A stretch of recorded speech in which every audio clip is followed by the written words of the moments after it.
আজ আমি পটলের এমন একটা রেসিপি আপনাদের সাথে শেয়ার করব যে এটি খেলে আপনাদের মুখে লেগে থাকবে।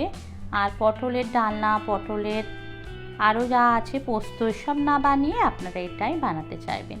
একটা সিম্পল, কোনো বেশি মশলার দরকারই পড়বে না, অথচ দুর্দান্ত স্বাদের, সম্পূর্ণ নিরামিষ এই রেসিপিটা।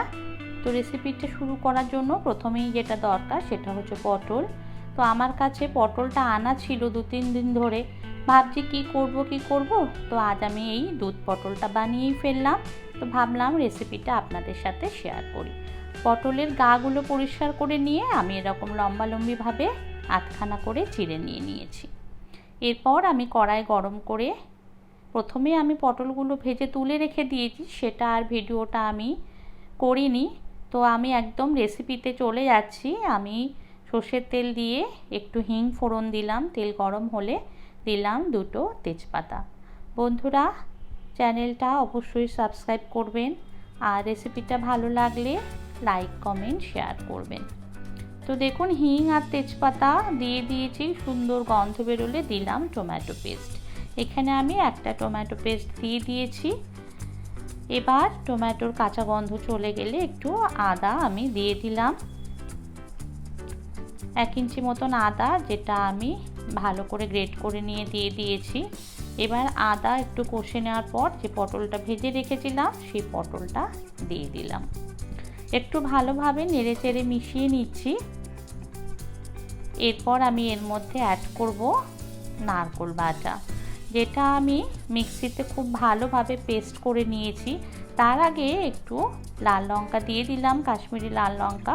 আপনারা কিন্তু চাইলে আদার সাথে একটু কাঁচা লঙ্কাও বেটে দিতে পারেন।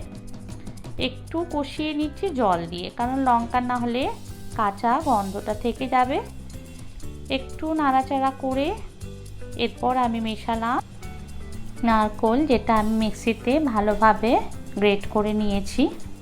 এই যে হিং আর নারকেলের গন্ধটা না, এটাতেই একটা দুর্দান্ত স্বাদ এনে দেবে এই দুধ পটলের রেসিপিটা। আবার একটু ভালোভাবে মিশিয়ে নিচ্ছি, একটু কষিয়ে নেব। এরপর আমি 1 কাপ মতন দুধ মিশিয়ে দিলাম। এই দুধটা আমার রুম টেম্পারেচারে রাখা ছিল, তো দুধটা মিশিয়ে দিলাম। এবার কি করব, একটু নুন দেব আর একটু মিষ্টি দেব, কারণ নারকেল তো এমনি মিষ্টি, দুধও মিষ্টি মিষ্টি হয়, তবুও একটু ব্যালেন্স আনার জন্য, যেহেতু টমেটো দিয়েছি, একটু চিনি দিলাম। আর এই রেসিপিটাতে একটু মিষ্টি হলে খেতে কিন্তু আর বেশি ভালো লাগে। ঢেকে দিলাম পটলটা নরম হওয়ার জন্য। কিছুক্ষণ পরে ঢাকা খুলে মেশাচ্ছি গরম মশলা গুঁড়ো। এবার দেব একটু ঘি। রান্না আমার সম্পূর্ণ, দেখেছেন কত তাড়াতাড়ি হলো, ভীষণ সিম্পল একটা রেসিপি, অথচ স্বাদে দুর্দান্ত। আর এটা কিন্তু নিরামিষ দিনে অসাধারণ খেতে লাগে। অবশ্যই বাড়িতে এভাবে ট্রাই করবেন, আর কেমন হলো সেটা অবশ্যই জানাবেন। বন্ধুরা দেখুন, রান্না আমার কমপ্লিট।